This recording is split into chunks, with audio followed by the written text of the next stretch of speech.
Welcome to Paulogia and another edition of Ham and Egg News. And the one topic I was certain that I'd never, ever cover in a video. I am so excited today, and also for Thursday, to have Dr. Danny Faulkner, our astronomer here at Answers in Genesis, to talk to us about the question that's been on all of our minds. Is the Earth flat? Flat Earth. Flat Earth. This is not what I signed up for. I talk about young Earth creation because I used to be a young Earth creationist and know many people who are currently young Earth creationists. I wasn't a flat earther. I don't know any flat earthers. I've come to know a lot of great flat earth debunkers like Red's Rhetoric, Strike, Callister, Kara, and so many others I can't even think of them right off the top of my head, who know the science and the arguments and present them so well. Whenever I'm asked, I just say that flat earth isn't my particular fight. Now, you might be thinking, why do we have to have a Answers News on this topic? A woman came up to me afterwards, and she was in tears, and she said to me, my husband and my sister-in-law believe that the earth is flat. How can I help them? Okay, and she said, it's an embarrassment to her, and she doesn't really know how to handle that. And I just keep hearing this more and more, people believing in this. And so, sadly, we do have to talk about it. Given that AiG was going to attempt to advocate for a spherical Earth, a small point on which we actually agree, I thought I might just skip this one. But Georgia's story here sounded very familiar to me by simply replacing Earth is flat with Earth is young. I'm embarrassed that my family and friends believe in a young Earth. Sadly, we have to talk about it. So let's take a listen to the epistemology and thought process of Georgia and Danny as they hold one embarrassing view and reject another embarrassing view. Whenever I hear flat Earth, I'm going to substitute young Earth and see how consistent they are. Where possible, I'll use examples directly from today's guest, Dr. Faulkner, just to drive the point home. It's really exploded in the last 2 or 3 years, big time. In the last year and a half, I've spent a lot of time looking into this. I've looked at unbelievable hours of videos. There are a lot of them out there, thousands, maybe millions of them. Right. And it gets repetitive after a while. Well, that's what I was wondering, with a lot of these people that are promoting the idea of a flat Earth, that are, having books and things like this, are they serious about it? Like, they really believe the Earth is flat, or are they just trying to do this to see how many gullible people are out there? This is absolutely the question that I'm asked most about young Earth creation ministries. People want to know if Ken Ham and Eric Hovind and all these people actually believe what they're saying, or is it all just to make money off selling material? I think many of them are very sincere. I've seen many that are absolutely, I'm convinced, are sincere. Debate, I'm not sure. I go back and forth on it. Either he's misled himself or he's intentionally, punking people with this. Right. That's pretty much how I sound when I answer. I go back and forth on whether they really believe. But it's a difficult situation when a paycheck is involved. I think one can really convince themselves that something is true when their livelihood depends on it. Do either of these guys have degrees in any kind of scientific field by which they could effectively evaluate the answer to this question? No. I mean, that's that answers that question. Okay, yeah. It's interesting that George asked this question today of all days. She does have a PhD in molecular genetics from Ohio State University, and Danny here has his PhD in astronomy from Indiana University. So it is a panel of authority today. But normally, she's flanked by Ken Ham, who has a bachelor's degree in applied science and a teacher certificate. I'm deliberately ignoring his 5 and counting honorary PhDs. And Bodhi Hodge, who has a bachelor's degree in mechanical engineering. Is Georgia saying that I should take what her bosses say less seriously? Or should I take what Georgia says outside the field of genetics less seriously? But more relevantly on the flip side, every single day, Georgia out of hand dismisses papers by scientists far more qualified than she. So which is it? Should we care about education qualifications, or should we not? A lot of these people that believe in flat Earth only want to watch videos. Mm-hmm. They won't read the articles published against these ideas. I would have to agree. But for the young Earth crowd, I might rephrase to say that a lot of these people only want to listen to sermons, and they won't read books or peer-reviewed papers. As a former member of the young Earth crowd, authority is everything, and looking things up for yourself is presented as sinful doubt or a waste of time. Learning is hard. It's so much easier to just sit in a pew and accept what you're told. Well, they just see this wonderfully produced video on YouTube, which is a great source of authoritative information on any scientific topic, as we all know. And they believe it. Well, it's produced well, and these people seem to know what they're talking about, so it must be true. And so molecules to man evolution doesn't really make scientific sense. Yet we are all here, and life is all around us in various forms. Although evolution cannot account for this, the Bible can. What was that? I'm sorry, I was just sucked in there by the wonderfully produced YouTube video that Answers in Genesis puts out. Wait, should I not be taking them as authoritative then? I know this is going to sound strange coming from a cartoon face on an obviously produced YouTube video, but I have to agree with Georgia's sentiments here. Appearing on this website has no inherent implied endorsement of truth. Equally, that doesn't say that there aren't true things on YouTube. I think even more, it tells us how discerning we need to be and teaching our children to be discerning and to really look carefully at these things. Exactly. Checking out the sources for claims, for example. And not just take someone's word for it who isn't even an authority figure. Nope. If you want to teach your kids to be discerning, then don't train them to accept anything that's said by an authority figure. Bill Nye is an authority figure, Georgia. I don't think you want your kids taking him at his word. Talk about it, but really to research it and to look into it. Yep. Yes, absolutely. She got it. Be skeptical no matter who says something. Research every topic and look into it. That last part is the right answer. So their model is what some people call a snow globe Earth. You got a flat, round Earth like this, and then you've got like a dome around it, a vault around it, and everything that happens is inside of all of this. It's like a snow globe. And if that's the case, then everything NASA's done for the past 60 years, they haven't done. Everything's fake and fool. Of course, now you got tens of thousands of people involved with this vast conspiracy, the point of which is not very clear. But now, I'm sorry to say, freedom of inquiry in science is being suppressed. You're a creationist, you can't be a scientist. If your papers weren't peer-reviewed by one of our evolutionist scientists, then it's not even worthy of reading. Well, wait a minute. What if you try and roll up your sleeves and go to work and work your butt off, and they say, well, we're going to fire you if you even mention the word intelligent design? I don't think that's happening. Where does that happen? To us, they say, well, you don't publish your stuff in peer-reviewed journals. And what they mean by that is, let us evolutionists tear it apart, and we won't let you publish any of it. That's what they really want. It's a kangaroo court. Of course, you have tens of thousands of scientists in a conspiracy to keep evidence of a young Earth out of the technical journals, the point of which is not very clear. And this swerves into what I've been calling recent years Christian Gnosticism. One of the elements of Gnosticism was a secret belief, secret knowledge, that if you became attuned to those, it leads to a higher spiritual plane. Well, it's kind of like a lot of what we deal with many times with the Biologos organization that promotes theistic evolution. They kind of have that, well, you have to listen to me because I can actually read the Bible in its original language, and therefore I know more about these things than you do. Like the Bible isn't plain and straightforward in what it says. But isn't this Answers in Genesis narrow interpretation of what plain and straightforward means simply another form of dogmatism? Another form of Gnosticism? You seem to be putting your modern English translations ahead of the original Greek and Hebrew texts. But this is not an interpretation of Scripture. It's what it said. That's not a proper interpretation of Scripture at all. So You certainly present the Answers in Genesis interpretation of literal 24-hour days and a worldwide flood to be solely correct, with all other viewpoints being a rejection of the authority of the Bible. I've studied this thing quite in depth, and it's really specious. It really is. The thing is, it pulls people in because they deal with topics many people don't know a lot about.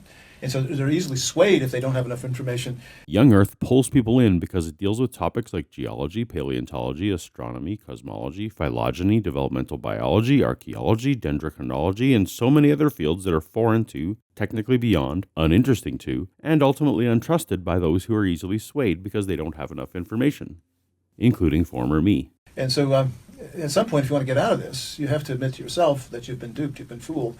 And that's damaging to the pride. It really is hard. It's hard to admit you're wrong. So pride gets you there, and pride keeps you entrapped there. And that's really sad. That is very much my story.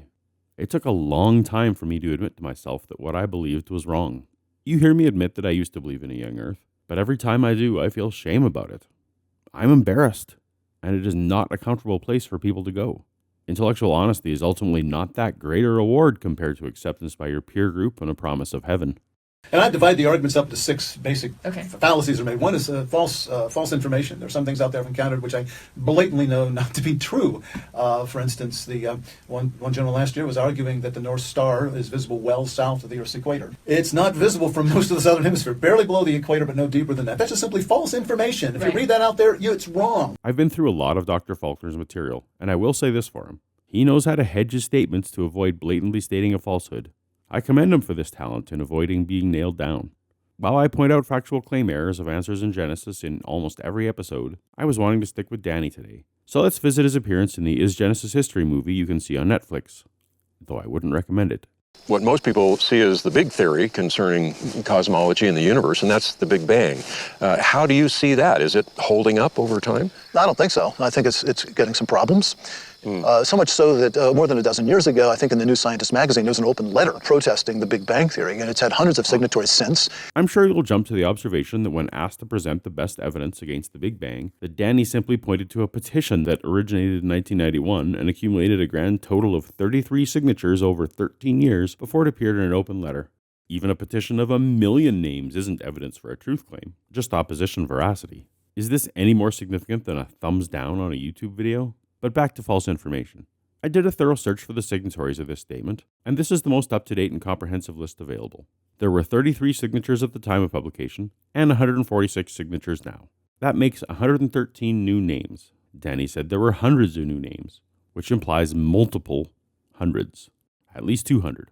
So that's incorrect information. Not exactly a smoking gun, but incorrect nonetheless.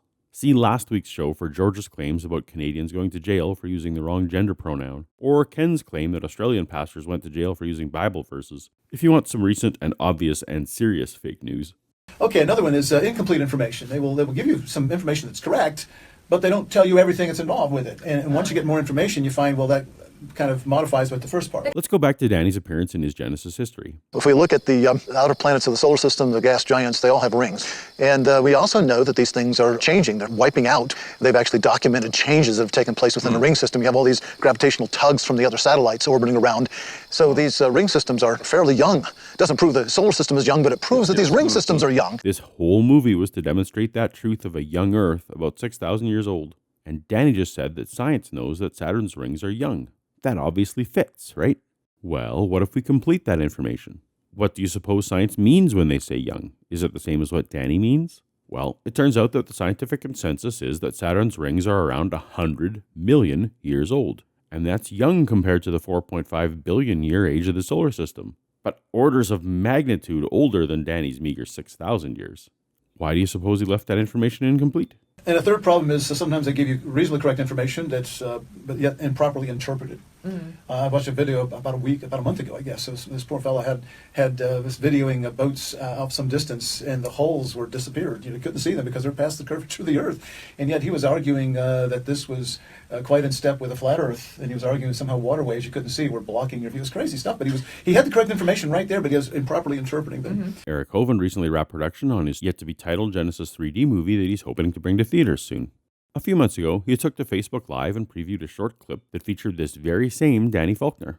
At the time, I made a video called Prebunking Eric Hovind's Genesis 3D movie. We understand the sun is powered by nuclear fusion. That could power the sun for billions of years. As it produces energy like that, it changes its composition inside, and over time, it should slowly brighten. And as it does, the Earth would get warmer. Now, again, over thousands of years, not a problem. But if you go back a couple of billion years, 3 billion years or so, when life first supposedly developed on the planet, you have a problem because the Earth would have been far colder. It would have been frozen, and nobody thinks that happened. Click on the link in the description for the full explanation of where Danny has misinterpreted this claim. But perhaps you've been around creationists long enough to guess that Danny has done a linear extrapolation for the temperature change when we know that it is not a linear function. Misinterpretation. And the fourth way is assertions. People simply assert things. I've encountered this among the people who deny we've gone to the moon. As the flat earthers just so blithely go on, they just assert that all those astronauts are Freemasons. And that's part of the conspiracy. But they haven't proven that any of them are Freemasons. They just simply asserted that, quote unquote, all of them are. So therefore, that proves it in the minds of many people sucked in by this. That's successful argumentation. But it's merely an assertion. Assertions. Claims made without evidence. The tactic of choice for the crowd that simply presupposes that the Bible is 100% accurate. Let's go to one of Danny's most famous claims without evidence. His solution for the distant light problem. If the universe is only 6,000 years old, how can we see light from stars billions of light years away? So I turn to the day 4 account. Not much information is given there, but I think God also rapidly made the stars and other astronomical bodies. And then in order for them to fulfill their function to be seen, he had to rapidly bring forth that light, just as he brought plants and matured them quickly. I think God brought forth the light. That's it. That's the entire argument. He thinks so. No addressing the effect on E equals mc squared if God temporarily increased C by a factor of 2 million, which is what this assertion would require. Danny just says it's what happened and moves on. And then fifthly, I find unusual phenomenon passed off as being normal. They'll find some unusual effect that takes place, and then this is passed off. A lunar eclipse takes place, and they say that the sun and the moon have been in the sky at the same time. Well, yeah, it is possible, but you have to catch the sun really low as it rises or sets, and the moon really low as it rises. Right, yeah. Only for a minute or two can you do that. Right. But that's hardly a common occurrence. Right. Now, is this the kind of practice that Danny Faulkner would engage in?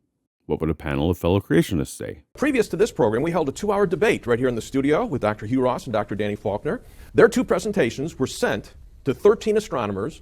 2 criteria for these guys in picking them out, all with PhDs, all who are Christians, who are asked to give a written opinion of the accuracy of each presentation in light of their understanding of current-day astronomy. Faulkner does not produce evidence for a universe thousands of years old, but rather makes claims for isolated inconsistencies in the case for the great age. The full debate was over 5 hours long, so I'll link to it in the description as there's way too much to summarize here. But let's see the panel's conclusion again. Faulkner makes claims for isolated inconsistencies. To me, that sounds the same as unusual phenomenon passed off as being normal. Finally, this is the biggie, his most recent article I've put on our website, a total mishandling of Scripture. And that was a really interesting one. As I read through that, I was like, man, I can't believe how they're taking some of these verses just totally out of context. And twisting them around, and then they try to blithely say that this is what the Bible clearly teaches. Even though I was a student of the Bible for decades, I try to stay out of biblical interpretation arguments now. With so many denominations and seemingly infinite ways that the Scripture could be interpreted, who would be so bold as to declare to know exactly what the Bible teaches? The Bible teaches sin is the cause of these things. Well, the history of this is interesting. It really goes back to the 19th century. It doesn't go any back. It doesn't go back to Christopher Columbus. No, I mean, I thought for sure he thought he was going to. And the early theory, early study goes back to Pythagoras in the 6th century BC. He realized what caused lunar eclipses. It's a shadow of the Earth falling on the moon. And Pythagoras, 6th century BC, over 2,500 years ago, noted that the shape of the Earth's umbra was always a circle, and the only shape that always cast a circular shadow, regardless of its orientation, is a sphere. Is a sphere, yeah. Our faux history we have of, everybody thinking the Earth was flat until the time of Columbus really came from the 19th century, the latter part of the 19th century. There were two very influential writers, Andrew Dixon White and John William Draper. Our faux history that the church leaders always thought the world was just a few thousand years old really came in the 20th century by two very influential writers, George Price in 1923 and Henry Morris in 1961. And they invented what's called the conflict thesis. They were building on the post-Enlightenment world. They began to explore flood geology, attempting to revive pre-uniformitarian views in order to combat the perceived threat to Scripture of the increasing acceptance of the theory of evolution. One of their arguments was that the church had taught that the Earth is flat. During the Reformation, Archbishop James Ussher famously added up the dates in the Bible and arrived at a creation event about 6,000 years prior. This was the prevailing view for several centuries. Well documented that during the Middle Ages, almost nobody believed in a flat Earth. The church at the time, Roman Catholic Church for the most part, during that time, they didn't teach flat Earth. Right. They taught Ptolemy, they taught Aristotle, and both Ptolemy and Aristotle believed in a spherical Earth. However, by the 1800s, almost nobody in the church believed in a young Earth. They taught James Hutton, they taught Charles Lyell, who believed in an ancient Earth. Christian scholars like William Buckland and Adam Sedgwick led the church to adopt this deep age, in a time before the fear of Darwin's ideas. This whole idea that's showing up in more conservative sources is a fairly recent development. Morris founded the Creation Research Society in 1963, making young Earth dogmatism a fairly recent development. Keep in mind, I've merely asserted this completely brief summary of the history of young Earth creationism, so don't forget to investigate for yourself.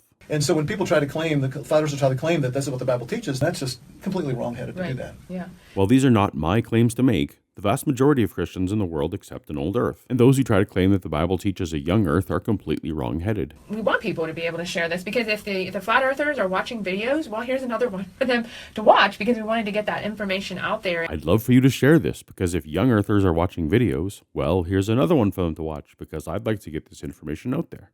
So please give it a thumbs up, subscribe to the Paulogia channel if you haven't already, and maybe even share one of my videos with your well-meaning but mistaken young Earth friends or family. From my spot on the spherical Earth, thanks for watching. Later.